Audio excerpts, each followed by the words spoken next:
Alrighty, today for this unnamed podcast that I have no idea what I'm going to call, but I'm here interviewing former LG Evil player Avast. How you doing, buddy?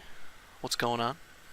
I'm doing very good. What about yourself? Though granted, we did have this discussion right before it started, but add the content in there. Just for the people watching at home, I am doing terribly. I woke up at 5 a.m. to watch Apex. I couldn't even remember what happened. I know Flashlicks got blown out, and the first series I was really uninterested. But hey, we're here and we're alive, so I guess that's a good thing. Jumping a little bit more on topic. Let's talk about something that is a little bit controversial, I guess you could say. Let's talk about Mercy straight away, because I think that's something that's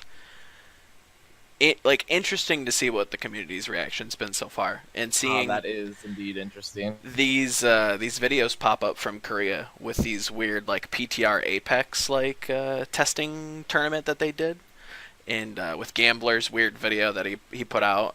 What are you thinking about this new Mercy change? What's up with Mercy? It's when I first saw it, I was very. I don't know. I was very interested in the direction they had taken the character, okay. And as I've looked at it more and seen the PTR changes and seen people play with her myself a little bit as well, because I hopped into PTR with some people and played about. I really like the direction they took her. Mm-hmm. She definitely is. Now they're playing a little bit more of a numbers game where they're gonna need to tweak her a bit, in my opinion. Okay. Because as I'm assuming you've seen some of these PTR scrims, now people are able to nano the ulting Mercy, and she can literally wipe teams and finish fights on either side of the offense or defense, which is obviously broken. And defeats. And people were complaining about this before. It defeats the purpose of DPS characters existing if you can just nano your Mercy, right, and then they'll kill them. So I think they're going to have to do some tweaking, but the actual direction they've taken the balance of the character is in line, or at least more in the vision of what people in the professional scene wanted to see her move towards. Mm-hmm. So overall, I got to give them credit. I'm generally very, very big critic of Blizzard, mainly because I want the game to succeed, so I want them to fix their flaws. Mm-hmm. And so but also I'm very fair. So when they do something that's good, I will 100% give them props for it. And I think the Mercy change is something good in the right direction. And that's something that I think a lot of people have been very, not critical. I think critical is a little bit too harsh of a word, but I think that people have been very stern and very standoffish with Blizzard on a few things. But I think this past week has been some of the best changes that we've seen in Overwatch. I mean, we've got DM coming out, these Mercy changes, a lot of other cool stuff on the PTR. So how is it from a pro's perspective? Has something changed with the way that they want to create or kind of mold Overwatch in your eyes? Has the paradigm shifted in a way? Yes, I do think so. For a variety of factors, I think no matter how much flack I like to give them, I think they've always been very interested in their game and they want to make it succeed. And obviously this is really one of their flagship titles at this point, because just the insane amount of sales they have, the player base and stuff. Of course, yeah. So they always have wanted to succeed, but up until recently, with the prospects of Overwatch League literally right around the corner at this point, and with all these signing periods and stuff, they've definitely, I think, upped the tempo, because the big thing that for them is that all this, in pretty much in their eyes, and from what we've gathered and what they've said to us and what everyone can really surmise, is that this has all been a test run. For this entire scene beforehand has been a test run for Overwatch League, where they've been doing their own thing, gathering data, and now they're going to make the changes they want to do and really up the tempo and make this the game, and make it really a much more polished scene and make it into what they really want it to be, just chip away at the marble type of thing. So I definitely think that their actual, maybe not their philosophy per se, but at least the tempo that they're enabling this philosophy has increased. Mm. From a professional standpoint, right now, it hasn't necessarily directly impacted how the game is currently played so much. But in the future, I think it will drastically change it just from what we've seen. And with the addition of Doomfist and some other things, you have seen changes. But I think it's more of like an immediate future what will change rather than a right now what will change. Okay. Now, you did kind of bring up something that really kind of sparked my interest, was the signing period, and how we've seen teams start to really come out now and start to sign everybody. And it feels like it's almost a little bit late in the signing period, kind of late in the season for everybody to be signing. Do you think there was a reason why people weren't signing straight off the bat? Was there something maybe not behind the scenes, because I don't want to by no means am I trying to pressure you to say anything you shouldn't say, but is it weird to you as a player that people weren't signing straight away? No, absolutely not. Okay. It was not at all weird. There was some there were some instances where I think it was weird. There were things where teams like Lunatic High and Envious, teams that have been together for a while, proven how strong they are, especially Lunatic High, but also Envious as well. They've really proven their strength, and there were, for some reason it took them a while to really finalize any sort of roster deals. And I know a lot of it is from what a lot of people have been going into, is that for Overwatch League, a lot of these owners have been wanting to sort of build their own teams. And I don't necessarily think that's a bad philosophy, because there is so much free talent, and because of how Overwatch works, you can mix and match people and potentially build much better rosters, because there's just been so little, there's just so much there, so much actual blank canvas for you to work with, essentially. Right. So I was a little bit surprised at how long it took those particular teams to get signed on wholesale, because I really just think that, regardless of what you think, you're still taking a gamble when you build your own roster, and then when you have very, very, not just proven rosters, but proven to be the best rosters, at least best for multiple long periods of times, that struck me as odd. But everything else it didn't, because a lot of these teams were still don't even have staff yet. They're still finalizing their staff. They don't really even have, they're still picking up the infrastructure, and let's take, for example, the most recent franchise that really made an announcement is Overwatch Boston. Right. Overwatch League Boston just announced their head guy, Huck, and they still have to build their staff, to the best of my knowledge is what it seems like. They're still building their staff. They're still talking about, creating stuff. So you can't really build a team until you have staff, until you have infrastructure to actually get it all together. And for some of these people, this is their first foray into esports. So not only do they have to build the staff, but they have to make sure that they really need to scope out the scene and really know what they want, and know the players and know the teams, and all this other stuff, and really know the game. So I think that the time that it's been taking has not necessarily been a factor at all. I mean, and in reality, the signing period at this point it didn't start till August, so it hasn't even been a month yet. Yeah, it hasn't even been a month yet.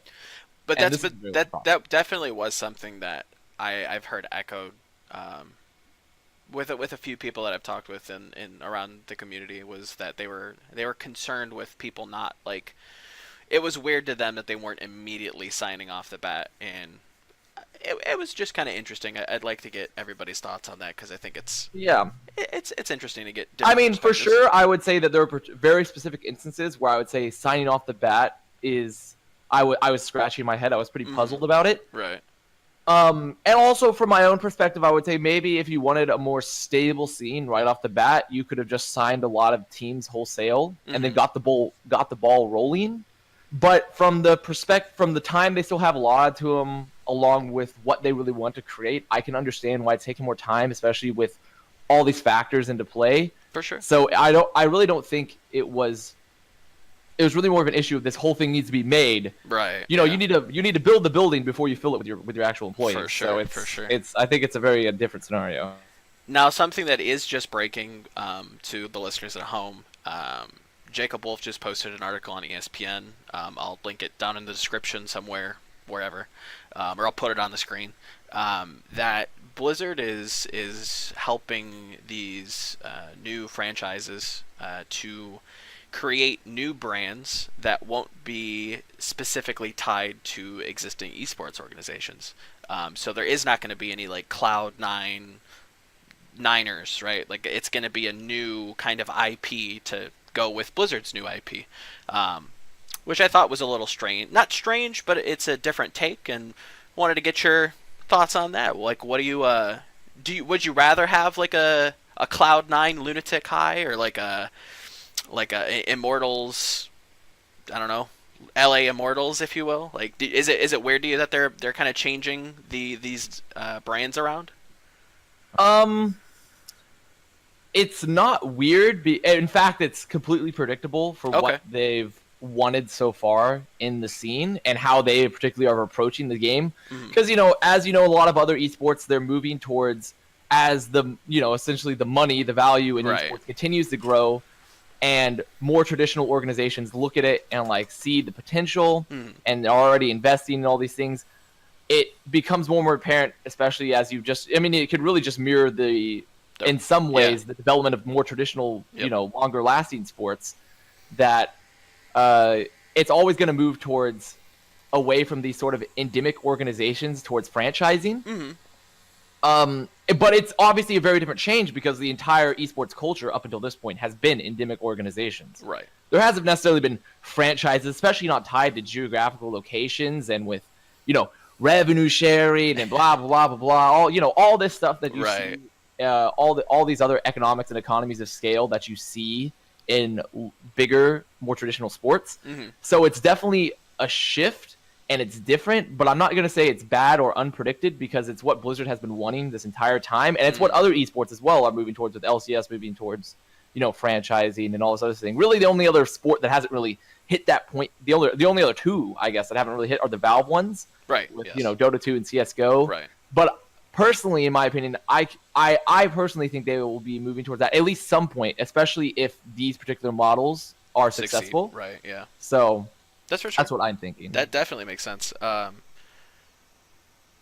When it comes to kind of not doing it right, but having the experience necessary to operate in this scene, do you think it is who of these new organizations to come in to pick up people that have been in the scene and use the already pre-established infrastructure that these teams already have? Or do you think it's completely fair and normal to get their business people in to run the books, run the talent acquisition?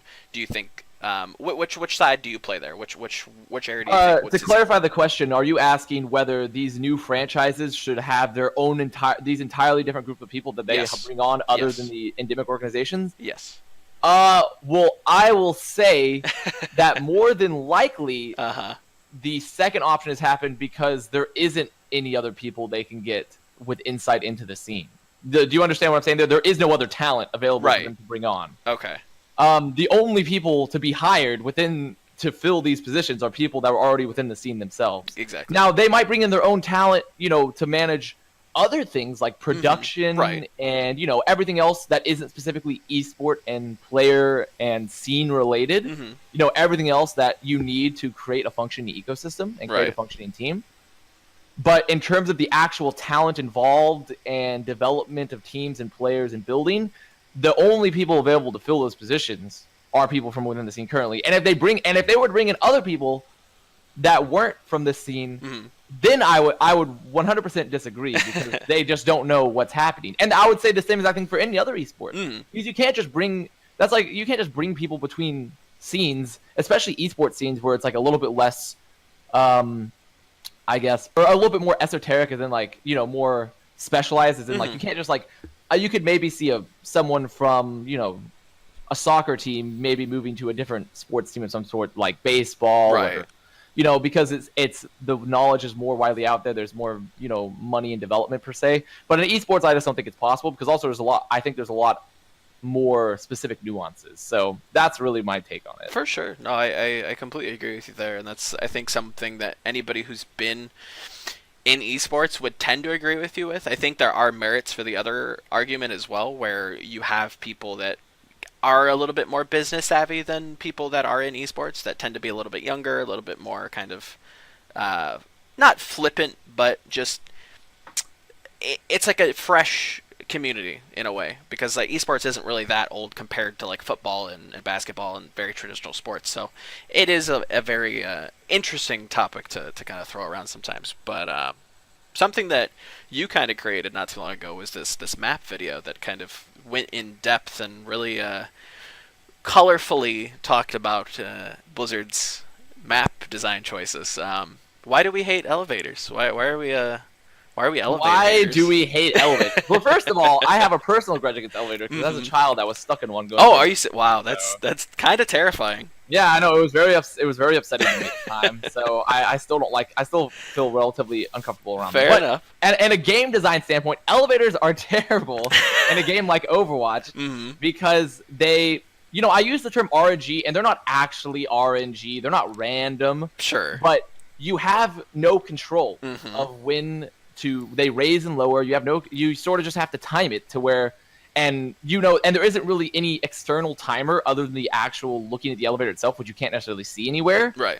So you could, use the term RNG to express the fact that you actually don't really have any control, and it's tough to time when they're actually going to be there. Compared to like things like jump pads, where you just hop on and you go up, or just stairs where you can just walk on up. Right. And also in a game like Overwatch, where it's very fast paced, and also currently where high ground is such a strong mechanic and such a strong thing when it comes to map design because of sight lines and being able to control things and contest the point. When you have map elements that make it harder to access any of those things, especially when you don't necessarily have when not every character in the game can access it equally. Some are much more easily able to get to it than others. It definitely does not lend itself well to good map design, in my opinion, or good game flow.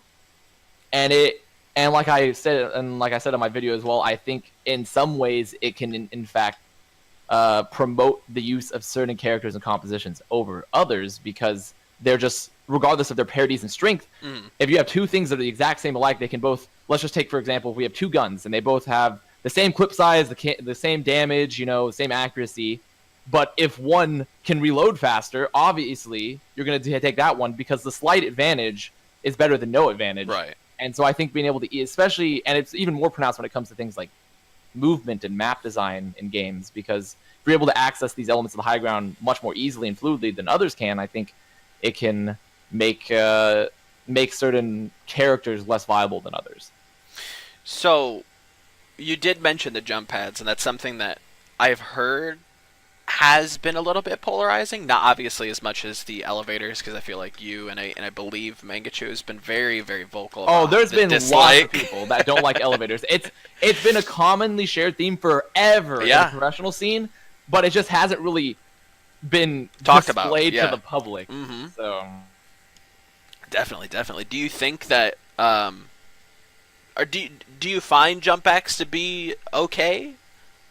They're better than elevators. Fair enough. I mean that honestly, for personally, when it comes how I would like it, I think jump pads are honestly fine because they're very you can get to a high ground piece, you can move it very fast, as opposed to like stairs where you have to climb up it. And because of this is going to be potentially another topic for another video I was going to make, but because of how they've designed character movement in game modes, like the more ground you have to cover is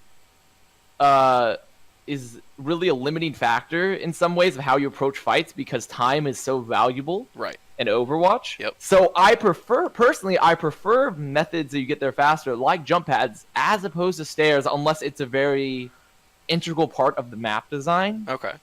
And how you approach objectives, because decreasing the amount of time it takes to just not necessarily to set up and get to something, but to actually like climb and access a particular feature or element, I think is a very good idea in Overwatch, and really just mainly just in Overwatch. I don't know, it's tough to touch it in other games, but definitely Overwatch. I do like jump pads though. That's the gist. That's the gist of what I'm saying. All right. When it comes to like a map, when you kind of were talking there, a map that really jumped into my like foresight was the was Eichenwald. Would Eichenwald benefit from having like a movement or a quicker option to access like a bridge and in the top of the tower? Is that like kind of flanking path up the stairs by Mega? Is that enough? Do you think that they could add something there? I think that with Eichenwald, I will give them credit where in terms of being able the various routes to access the high ground, along with the differences in the approaches, are very solid. I think right now in terms of second. Okay. But I could definitely see jump pads being added to access it quicker. The real issue with Eichenwald, in my opinion, when it comes to high ground, isn't so much accessing it as it is just how oppressive it is when you enter the point. Sure. And I think that they really need to look into options. I mean, making high ground even faster and easier to access is an option to mitigate the strength of it. It's one design philosophy, but one that for Eichenwald in particular, because I don't really like to necessarily have, because I think every map should be approached individually. Sure. When you necessarily balance it because of the things that make them unique. Definitely. So for Eichenwald, I wouldn't necessarily want to see jump pads. I would like to see better ways for offensive teams to approach the point without just being essentially Normandied by the high ground of Eichenwald Castle. Definitely. That's really the thing I would like to say. And that's also what I covered in my video as well, where map design sometimes favors certain compositions where if you have excessive points with huge high ground and large open areas, it makes certain compositions less workable than others because of the strength of spam damage and mobility and things like that. So now would that same kind of philosophy be applied to, let's say, like Hollywood second, where it kind of does feel that same kind of Normandy style where the attacking team is just stuck on the payload, around the payload, while the defensive team is just on the high ground, positioned in weird flanks like scouting? Is that something that the elevator removal could fix? Yes, it could. And Hollywood is better at it than Eichenwald second. Okay. Because simply because the biggest problem with Hollywood isn't so much this high ground is so oppressive, because it is very, very strong and it is oppressive at times, but it's that it's very hard to access it. Okay. While the opposite is true for Eichenwald, essentially, where it's easier to access, but it's way stronger because of like just the position it holds and the lack of cover. Hollywood has more cover, and us on LGE as well. Like back when metas were still shifting, we would still play control compositions where we would just tank up in a room, and we in some ways negated the strength of high ground. While Eichenwald, like on offense, you don't really have that ability to necessarily. You have like pretty much. You have two options where you can run to the far left side and go up those stairs, or you can just run straight down the middle and try to go into the bottom of castle. But the problem with both those options is both take you through huge sight lines where it's very easy to be jumped and spammed the entire time. While Hollywood, it's a little bit easier to move between these points of cover without these massive sight lines and killing grounds and things like that. So they both share similar problems, but they have essentially two opposite extremes of the problem. That makes sense, definitely. The interesting thing with map design is that, like you said, it is kind of approached, or it should maybe be approached the way that a character would be. Like, these maps are kind of a character in themselves, where you want each map to feel unique and different. When it comes to control, do you think that kind of philosophy still applies, but maybe to a lesser degree, where you have these sub maps and you want to approach them with as much love and kind of care as like a character would get, but you also have to keep them within a theme? Do you think is there any control sub maps or tile set in your mind that could see a significant tweak or change that you feel is a little bit jarring or oppressive? And for control, you're specifically talking about King of the Hill, correct? Yeah. Yes, absolutely. Many of them. So many of them, in fact. But the most glaringly, obviously, one of them all is Li Jiang Tower. Okay. And I included that example in there.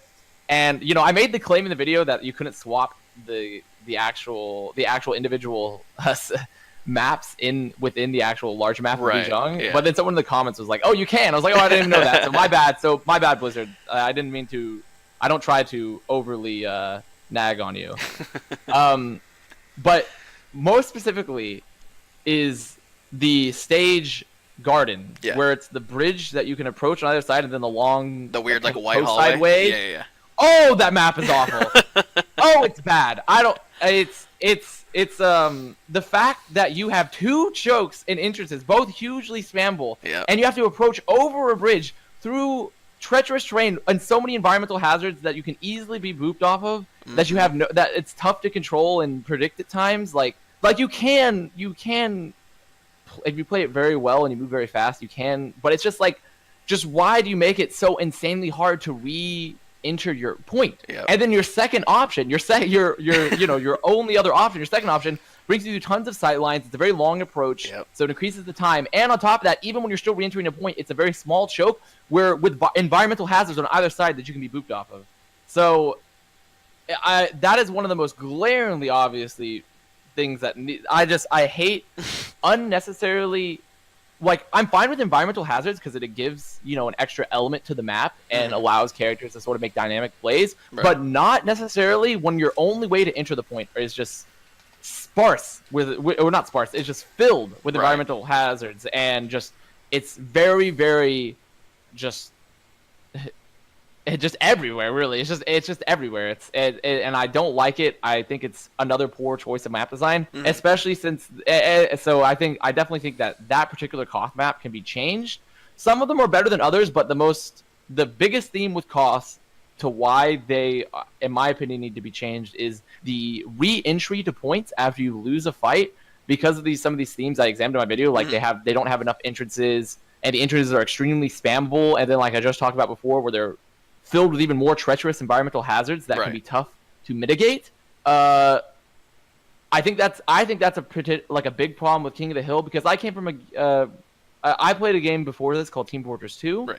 And the way they approach King of the Hills is they have some of the same problems where there's choke points, but you have the defenders and offenders have you have disadvantages to being both. Like, the defenders of the point, once they control it, have longer spawn times. They it's harder to control all these entryways because you have so many different entryways and things like that. While in Overwatch, it makes the defender's strength, especially in King of the Hill, but really in all the game modes, very, very strong and accentuated.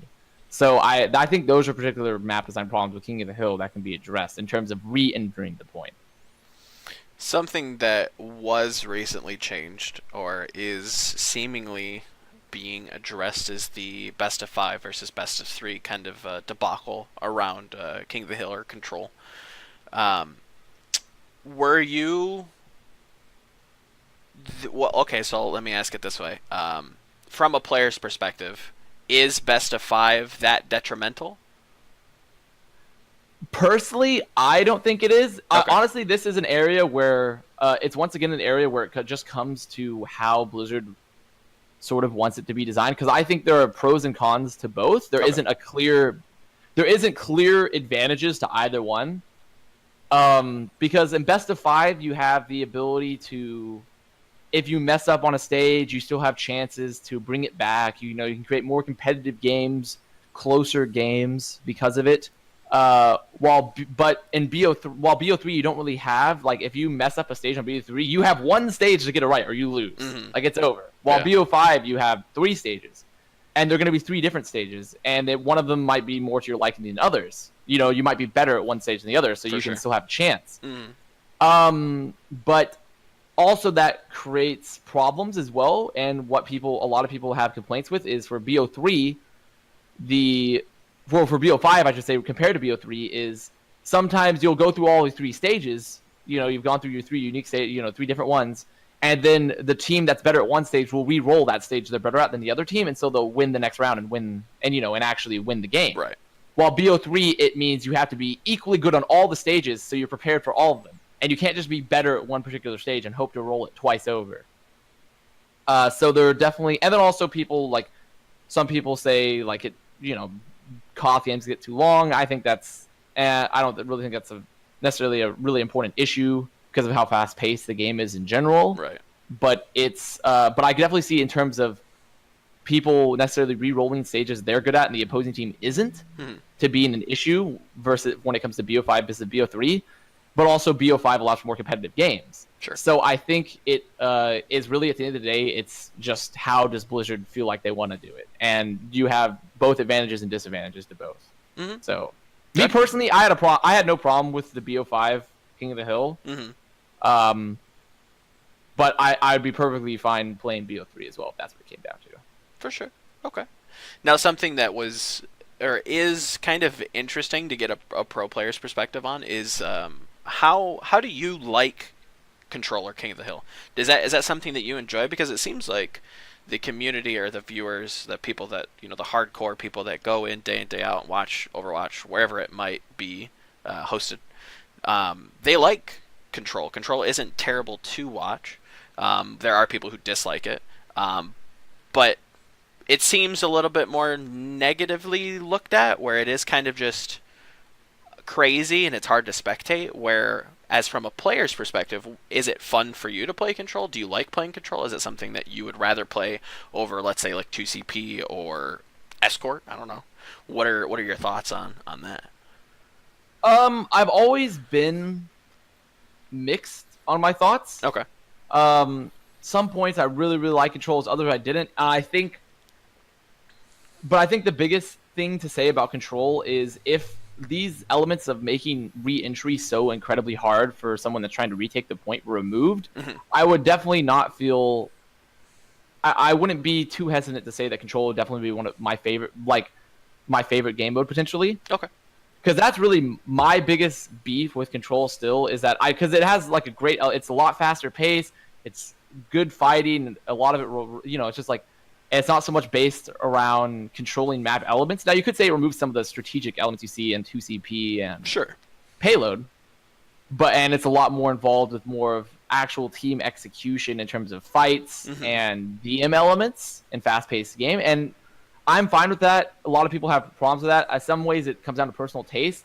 But I definitely dislike Control at this current moment because of how oppressive re-entering the point is, and partially exacerbated by these really choke holding and spam heavy compositions that we see around a lot. So that's my personal thoughts about Control. It would be my favorite if I didn't dislike it so much right now. Fair enough.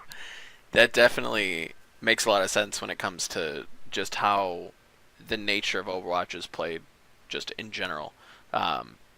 Control has always kind of felt for me like a glorified deathmatch. So do you think that with the introduction of deathmatch, and if it was accepted by the community fairly well, do you think that could replace Control in the future? No. Not at all? Absolutely not. No, deathmatch, Overwatch as a deathmatch game is not, is I think a very, it's not suited for at all. Okay. And more importantly, just for esports in general, I don't think, aside from like a very few games like Quake where they have TDM, and even then, that's not even the flagship game mode, and people don't necessarily enjoy it, because at the end of the day, people like duels and things like that more, because people want to see more than just people shooting each other. They want to see the thought process behind it. They want to see the thought process. They want to see the strategy. They want to see map control. They want to see, thinking ahead of your opponent, because that's what really creates exciting moments in esports and specifically in Overwatch in general. Definitely.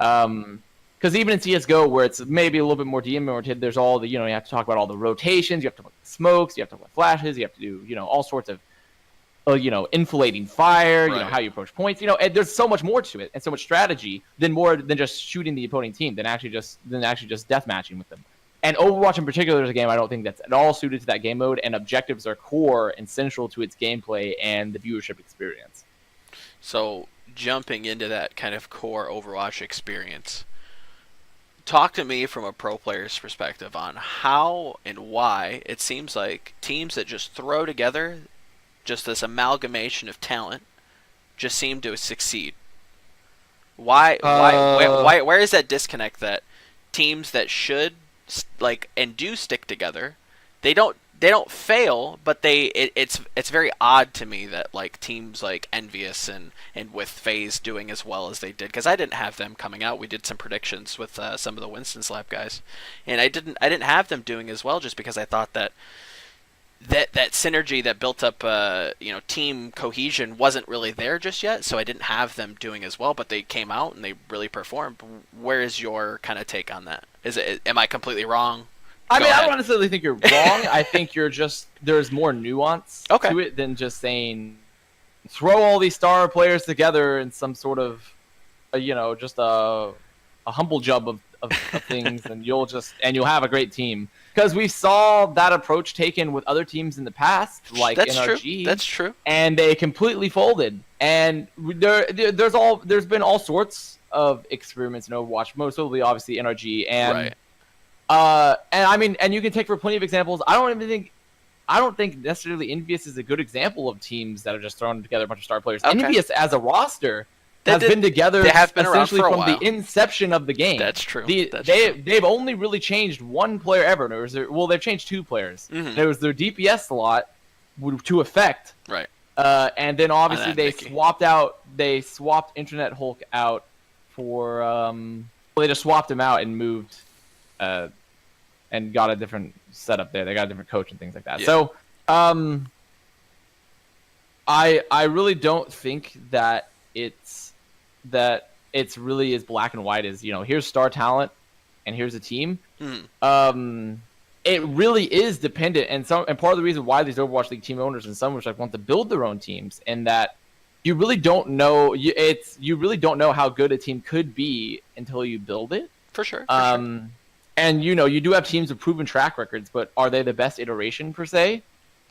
Because us on LG Evil, our roster was the longest continuous roster, one of the longest continuous rosters in Overwatch, and also specifically in the North American scene, if you don't include Envious. We didn't change out players, and we had great success for a very long time. It wasn't until very recently, especially this past contenders, where we started to dip, and we didn't have the performances that we liked. And that could be attributed to a variety of things, but I would say that long-standing rosters, it all depends on the team synergy. Okay. And the drive of those individual players, rather more than it is just like, oh, let's just build a new team willy-nilly, because we've seen plenty of experience like that where it didn't work out. But I also don't rule out that even for continuous rosters, you see it in CSGO and other esports too, even when they have continued success, you will see them swap players still because they want to maybe do more. For sure. And that's just team sports in general. That's so very true.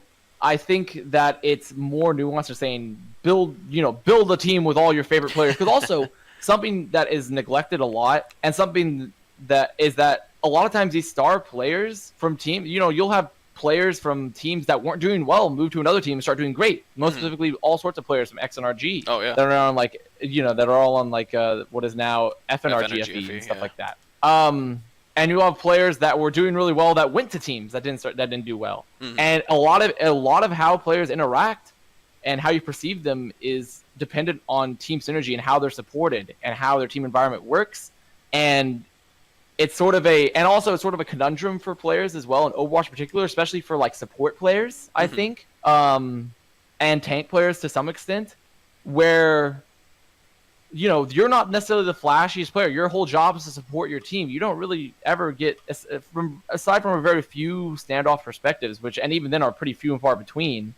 Your entire performance, you're pretty much judged on how good your team is for the most part. Definitely. You're never really. It's not like DPS players where you can see them pop off and be like, "Wow, this guy's doing great. He's the carry per se." But no one understands. A lot of people don't understand how DPS players are enabled by their team, and if it weren't for the support of their team, they wouldn't be able to do what they do. And I think a really good example of that is Lunatic Kai, where some people don't necessarily think Eska is the greatest DPS. They think he's good, but they don't think he's superstar tier. But he still does incredibly well, and he's very solid in his team's wins, and he does what he needs to do. And a lot of that's because of the particularly stellar backline performance of Lunatic Kai's support, pretty much flex tanks and support characters. Yeah. So it's really tough, but you don't really see. But obviously, the best team in the world, so they get the praise. But you don't really see that in some of the other teams because they're not really examined to the same extent. For sure. So I think it's to pretty much surmise, it's a very nuanced opinion, and there are plenty of good rosters you can build, but you also can't really do a cut and paste strategy with at least giving some time for teams to synergize. For sure. Now, to kind of add a little bit of context to not just kind of jump in and interrupt, to kind of not back up my opinion, but explain where I was coming from. I noticed an article that Sideshow wrote that was about these rosters that do find change to be a success. And with Kai talking openly on Twitter about how strong he felt the American Overwatch World Cup team was, he thought that they were almost apex contenders.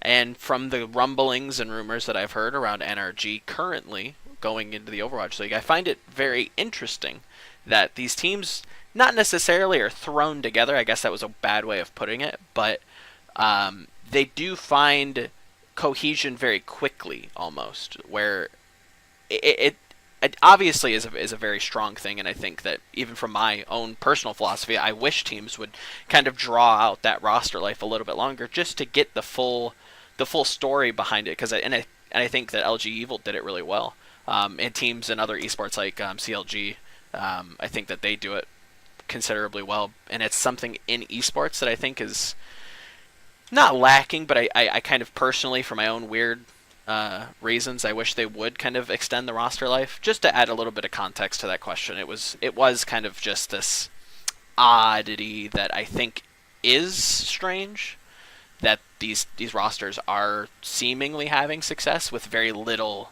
time invested into them with its members. Yeah, absolutely. I think I completely agree with your points, and obviously you just need. You obviously didn't necessarily mean thrown together, yeah, per se. Yeah. But and when it comes to the World Cup roster, I wholeheartedly agree that they're extra. For Jake was my teammate for a very very long time. The team leader and stuff, and if it weren't for him, the roster wouldn't have been together to some extent, because he had a philosophy that we all shared, to where we stuck together. When we moved from org to org, he's like, it's all of us or none of us. Right. And I think we proved ourselves to why that was a good philosophy in many ways. But when you look at World Cup, they're just all very talented players individually, and they all just they very mesh very well individually. Now, I think some of their greater challenges have yet to come, for sure, with playing the stronger teams of the other groups, because regardless of how you feel about them, because I think they've played extremely well. In fact, above my expectations, because I really didn't think they'd be gelling so fast. Just from my own experience, but they're all so incredibly strong players, and I'm really glad that they're having success. And because really you can just be glad for that. But we still have to put it necessarily against some of the stronger teams, especially stuff like South Korea and the ones in Canada and things like that. Though I mean, we have seen them play in the past, but I think this is a case study of where you can't ever predict necessarily. You just have to do it. For sure. If you take players and you build a team and you give them some time, they either work out or they don't. And it was tough to necessarily predict what was happening. It took some time to build the roster, because I think for Overwatch is another game where it's really tough to get the full picture on how players work together until you've actually done it. And that extends to both, leaving a roster continuous a little bit and just building a new one. Because it's obvious when teams need change, but it's not so necessarily obvious when they don't need change. That's true.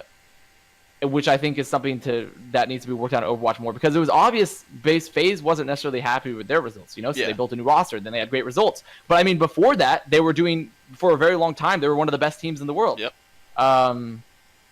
And then things changed and they let it sit out a bit, and they tried swapping around, and then eventually they found success because they swapped. So, and then, there's all sorts of, topics like that where there just needs to be a lot of nuance when it comes to roster building.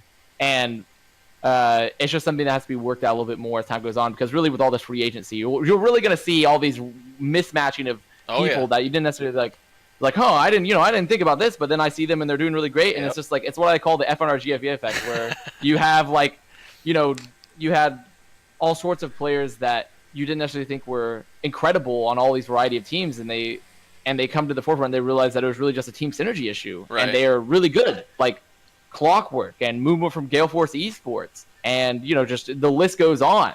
There's because on those teams they didn't necessarily have a lot of success, and those particular players didn't necessarily have a ton of success, but then they get to this team environment and they're very strong. They prove how good they are, and it's just really it's a scientific. Well, I don't even know if it's a scientific process as much as it's just a trying stuff out process, which I guess could be. It's scientific in a way. So. Definitely. Now, You say scientific, and they kind of lead it into a thought that I just had. Speaking on the X, or the artist formerly now known as the roster of LG Evil. I found it funny because I've interviewed a couple of the players or your former teammates, and they say that Jake is very wise beyond his age, and he likes to talk almost sagely, right? So is there any like weird advice that he's given you guys like mid-match, like any sagely tips he's given you? First of all, and this is going to be a little bit of this is going to be a friendly jab. Okay. This is gonna be someone that I love the guy, and I was with the team for a long time, and we were obviously we were friends. We went to a LAN event together, went to PAX Out Winter Cylinder Hammers. It wasn't actually a LAN event, it was where NG Indie take place. We met each other and stuff. It was great. Verbose doesn't mean wise. I just want to put that out there. Okay, a lot of people give him a lot of credit because he's a walking thesaurus, and he's really great. And as he said in his own LFT, he's been media trained from birth, and he's a liberal sciences major for the most part, so he's very, very good at crafting his statements. Sure. And that's a friendly jab. He actually is a very intelligent person, and he's really smart, and he's able to convey his points really well, especially when he's given the time to present it. But honestly, he's never given me any advice because I'm older than him. Okay, fair enough. By like a year, and so because he's like 21 and I'm 22. All right. And I have my own things because he was a liberal science major. He did philosophy at first at his college, and he swapped to like economics, but he still was very much into that stuff. And I'm an electrical engineering and nanoscience minor, so we're like very different sides. Definitely, yeah. Of the spectrum. So we didn't necessarily have different philosophies because I've always and we were able to have good talks because he was very witty, and I always consider myself as well able to like. Definitely. I just really love talking about stuff. But he was just a little bit more verbose than my taste. But he is a very intelligent guy. Now, in terms of sagely advice, he's maybe given me a piece of advice, but I don't think it's appropriate enough to share. Okay, fair enough. Particular setting. That's fair. And it was for a topic that isn't really for general use. Fair enough. Because he has a wide. He has a lot of knowledge, about a variety of topics that I don't necessarily know. So, because I'm obviously, like I said, we're different sides. Sure. So I can't really tell that stage advice, but he has at least some, to share. Fair enough. I'll let the viewers, tease their imagination a little bit. Let your imagination run wild at what Jake could have told Avast. I guarantee you you probably won't guess it. So. Fair enough. Now, talking about the team a little bit, you did mention that Jake, and it is very obvious and public that Jake was kind of that core leader, but it seems like, and it sounds like from your Twitlonger, that you were a very vocal portion of that team. Could you talk a little bit about what your core inter-team communication was? Like, what was your role within the communication kind of hierarchy was in the team? Were you like, go ahead. When I first joined the team, so, giving myself a little bit of backstory, I played on a team before that called I'm Your Huckleberry with a bunch of people that I'd known from a previous game, TF2, and we had some limited success, but we were probably at best, like, during the height, like, top of Tier 2, never really... Okay. Well, I guess it depends on how you define Tier 2, but how I define Tier 2 is we're looking at North America, per se, just for example. Sure. So towards the top of the Tier 2 scenes in A, at like our apex per se, and then we sort of fell off. And then after that team died, I was approached by them to go play because they knew who I was because we'd all played the game I mentioned before, TF2, before this together at the higher levels, and they had played with me, and they knew that I was a strong player and I had good comms. Because I've always been Lucio was never because I play main support role Lucio for Luminosity Game Evil, and that's mainly what I've been playing for Huckleberry 2. And I never really was a fan of the role, but I was always forced onto it because I was a very strong communicator and I was able to main call. And when I joined LG Evil, they had just lost Verbo, who is also another very strong team lead, and Jake had sort of been... He wasn't really the same shot caller, per se, as Verbo, but he filled in a lot of calls, and then he sort of stepped up to the role after Verbo left. Sure. Or at least just gave him more space to. And that was sort of the same experience when I first joined the team that I had, is that Jake was the main caller. He wanted to do things his way, and this was his strategies, and we followed them. and I didn't necessarily. I was more of just like my own micro calls rather than macro. Okay. But as time was on, they enjoyed my calling style more, so I started taking over more of the calls. And Jake himself also wanted to step back a little bit and let me take over calls a little bit more. Okay. And then and we sort of found a balance. And then as time continued to go on, I continued to take over it a little bit more and more and more because he wanted to keep stepping back so he could focus more on his individual play rather than calling. And so I would say, you know, when we were like when we were probably in the middle of Carbon series, we were doing like maybe like the range between like 50-50 me calling or 60-40 for me calling, Jake calling, okay. You know, stuff like that. So it was still all relatively even with maybe shifting towards me a little bit more of the time, maybe shifting towards Jake a little bit more time. It was pretty fluid. Okay. And so, but I was definitely a big shot caller, and I was a shot caller before that, before I joined the team. But then it's sort of just like we tried to incorporate it into, you know, Jake's already style. And you saw in his LFT as well, he sort of he'd say he'd be a caller, but he wants someone else to handle what he called macro calls. Sure. And that was a lot of what my role was when we played, though it shifted, you know, somewhat more to me, like I said, but like, I was the one that would track ults. I was the one that would call rotations. I was the one that would maybe sometimes approach how we're going to be shifting players during a fight, while pretty much his calls would be more like, oh, hey, we're going to try to focus this person, and, you know, we're going to, you know, I'm going to pop this ult and you're going to do this, right, type of thing. So it was more of like some of the finer details, while I was the one that did everything else supporting those details. Sure. But personally, I prefer to be a little bit more engaged in the calling than that. When I'm actually main calling, I prefer to do a little bit more. But just because of how our team dynamic was, and I was entering a team with Jake who liked his own particular style, and we had to figure ourselves out, that was sort of how our calming styles worked. Makes sense. I mean, that has been a trend in the interviews that I've done when I talk about leadership and communication, is it does seem that there are kind of these two figureheads on each team. That one does the macro, one does micro, and they can play parity to each other, and they can kind of share roles at times, but it's fairly defined when it comes to a team by team basis that one team, you know, every team seemingly has like a macro and a micro caller, which I think is interesting coming from like a background in like League and StarCraft where you really didn't have a caller, but in like League you had, you know, a long history of one person kind of leading his troops, and it's interesting now that Overwatch you kind of have two generals on the field, which is interesting. I don't know, it's not a bad thing, or I think it's really a thing. difference, I think, in how the games work, because sure. It is tough for one singular person, in my opinion, to do all the calls in Overwatch, because you can't. It's not like League where you have a much, because of just simply the camera view. Yeah. You're able to see more, and the game is slower, so you're able to think more, and you know you have more time. It is tougher to balance all that responsibility and all the things that go on in Overwatch and tracking everything that's happening with one person. It is a responsibility that should be shared, I think, in some ways by two people. Not necessarily shared to the same extent, but at least the load is balanced.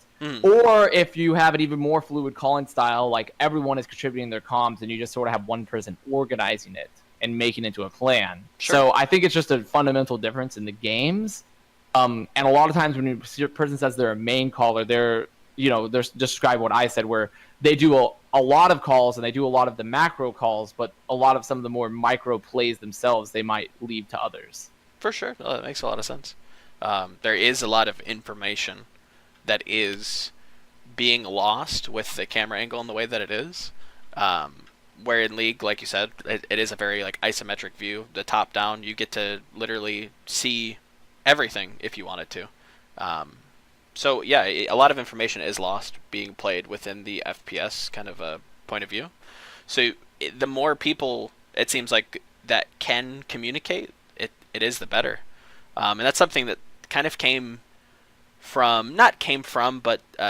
kind of sparked the question was, I remember watching a kind of like calm listen-in CSGO with like the Swedish teams, or some of the European teams, and they were very like precise and very crisp with their calls. Like they didn't really chat too much. It was just like, nor did they like get really hypey and shout a bunch and like call targets.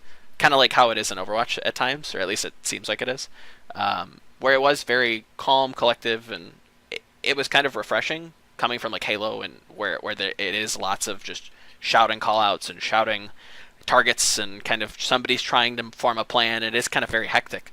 Is that relatively spot like does that make sense coming into Overwatch? Like, could the comms be a little bit more cleaned up in terms that's something that every team can always strive for, is having more precise and clear comms. But it's just the nature of the game, definitely in many ways. CS:GO, they sort of have the, I guess the best way to put it, luxury to really keep the comms clear, and this is this and this is this, because Right. CS:GO people aren't wall riding and For speed sure. boosting around. You're holding corners and That you're is planning true. rotations. So it's and there's no ultimates to track. Like, it's a very, very different game. So I think this, as it scales in terms of complexity and just stuff going up on the screen, it's a lot tougher to keep everything more ordered. For sure. But it's definitely, every team should absolutely strive to have better communications, because it's something that can only improve you. So, and I'm sure there are teams that I'd love to listen to the communications and see exactly, like, teams like Lunatic High, or actually even when I hear the comm listening to like Lunatic High, they're still yelling. Yeah, they're still screaming they're at each other. popping off. So really, I think it's just something that exists in the very, axiomatic nature of the game. So Now, when you said that you would be interested to look into looking into comms and kind of looking at that, would you obviously I think your goal right now is to be player first, but would you perhaps look into a back end position at like an Overwatch League team, or even a contenders team? Do you think that you'd want to be an analyst or a coach, or maybe even a desk host? I think that you have a great voice, and not to say that it's a bad thing, but I think that you can talk for days. It seems like I think I was a caster before, and I was a player for TF2. Then I quit playing because I wasn't enjoying it as much, but I still was into the scene, and people were like, "Yeah, you should cast because you have the game knowledge." And so I casted, and people liked my casting there as well. So I definitely think, that would be a longer term thing for me, because I've always wanted to be a player. For sure. And I enjoy being a player, and I think I've proven I can be a player. Definitely. But like, that's more of like, progression, a career path down the line is like, I would love to, because what everyone's goal here is they want to be involved with esports. They want to be a player. Right. They want to be a player as long as possible. And then, maybe they'll be a coach or an analyst or a caster, or work for Blizzard in their esports department, or work for an Overwatch League team in some other infrastructure spot, and that's really the path that everyone wants to go down to, myself included. My personal preferences, my inclinations, what I lean towards, I want to be a player first. Right. But then after that, I'd want to be some sort of staff or caster. But if opportunity doesn't necessarily smile on me, or smile on me, depending on how you're looking on it, like for sure. Maybe I get good offers. I can't really predict the ebb and flow of the universe per se. Like, Fair then enough. Yeah, I would take the opportunity, absolutely, because it's still a dream to be involved in esports and to be part of a community, and to make your passion a reality. For sure. And something that you can subsist off of. Definitely. No, I thought that was really interesting, because I didn't know that about you. I did a little bit of digging, but I wanted to keep things light and not too scripted. Yeah, obviously it's not that interesting, so really I wouldn't expect you to run full background checks. No, people working. I find that super interesting, that where people come from, and what they've done before. I've interacted with them in wherever we've crossed paths. Like, I've now met you through esports, and it's like, well, what did you do before you did esports? Well, correct me if I'm wrong, but you were in like the original like Bird Noises roster with No. That's a common misconception. Okay. It's a common misconception. Everyone thinks we're all together in the Bird Noises roster. In Team Fortress 2, we were not. I was in completely separate rosters. I never played with them. I played against them, but Fair never enough. played with them. Okay. And so, but we just happened, but we all just know each other, and we're brought together because of Team Fortress 2 before this, and then my time on Huckleberry before that. Gotcha. So, not before that, but during the game. Huh. Okay. See, like that type of stuff's interesting to me. That's interesting that that is a misconception that I didn't know about. That you were a caster, you weren't really part of this Bird Noises roster that is kind of came up and did really well for what they did. But yeah, I think I think that's all I've got for you, because we've been going for about an hour now, and I don't want to take up too much more of your time. But let the folks at home, let the people listening, where can they find you? What are you doing? What's coming up with Avast? What's on the horizon? Well, as we just said, the team search just started, and I can't really necessarily give details of any me or my teammates' searches by any means, but be on the lookout for that, obviously. But the signing period doesn't end until October, and there's been rumors that it could extend longer. Yes, that's true. So we don't know. So might be a while for that, but until then, I'm gonna be just playing the game. I'll be trying. People enjoyed my map video, even though it was my first video I really ever made, and it was hastily thrown together. But people enjoyed the things that I brought to the table and the concept I explored. So I think I'll be trying to make more of those. Definitely. And especially expand on topics that haven't necessarily been elaborated on before, and bring in perspectives and things like that haven't necessarily been seen, or they really just haven't been elaborated on. So I'll continue to try to make some more videos about that because people seem to enjoy them, and it's always good exposure. Definitely. And I'll keep playing. Now I don't really enjoy the matchmaking that much, especially towards the end of the season. But maybe if the season 6 changes that are rumored to go live, I do stream occasionally. I've been trying to stream more when I do play, but the problem is the main content you bring on an Overwatch is ranked, and even though I have a good rank and I'm always in the top 500 or top, always in the top in terms of the rankings, I just don't, not like the tippy top, obviously, because I don't play ranked nearly enough because I don't dislike it, and also it's tough for support players to climb in some way, but I do stream, and they can catch the stream, and so do a lot of my other teammates as well. So I'll be doing that. Plug the stream. Where can they find you? It's Twitch TV Avast_O. Okay. I'll slap that down in the description somewhere. And that's the same. That's the same for my Twitter as well. Okay. I try to keep the same, name. Same everywhere. For a lot of it, for the most part. The only where it's not the same is my YouTube account, where I have that singular video uploaded because it's like a really old one. Fair enough. Like when I was maybe 13, it's like Avast the Bomb or something. Hey man. Because I played Demo Man in Team Fortress. Okay. But I enjoy the name still, regardless. But yeah, that's pretty much my handle for a lot of stuff. So I'll be trying to stream more, especially when Season 6 goes live, and hopefully the changes are good. I'll be trying to make those videos, and in the meantime, just trying to get on a team and just seeing what happens. Awesome. Well, obviously, best of luck from me to you. I hope you have all the best success in the world, and I appreciate you coming on. The pilot episode for whatever the hell I decide to call this show. True. Whatever it is, but thanks a bunch. Thanks for listening, everybody, and I guess we'll see you next time.